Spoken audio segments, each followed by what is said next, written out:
Ahí salió Iván Duque, ¿no? Denunciando que nosotros es que compramos unos misiles en Irán.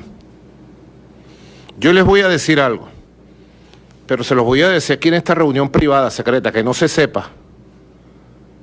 ¿Me guardan el secreto? Levanten la mano los que me van a guardar el secreto.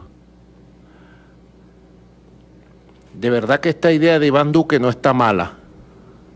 No se me había ocurrido. No se nos había ocurrido. Padrino, qué buena idea.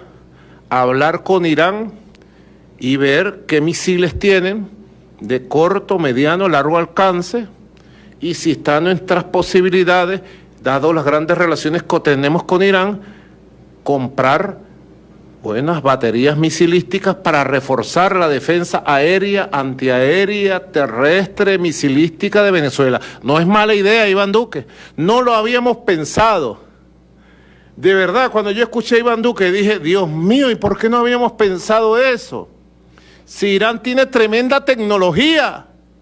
Nosotros tenemos, Iván Duque, para que te enteres, Iván Duque, porque ya que tú eres tan bruto, para que te enteres, nosotros tenemos los sistemas misilísticos de defensa, tierra-tierra, tierra-aire, de defensa integral de la nación, bien distribuidos en las ciudades y en el territorio, comprados a Rusia durante años, los más avanzados que hay en América Latina y el Caribe, los tenemos. Y no es para agredir a nadie, es para defendernos de la agresión imperialista, de la cual tú formas parte, Iván Duque.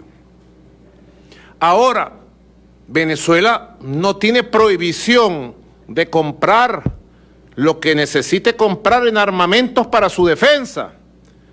Y si Irán tiene posibilidades de vendernos una bala o un misil y nosotros tenemos posibilidades de comprarlo, buena idea, Iván Duque.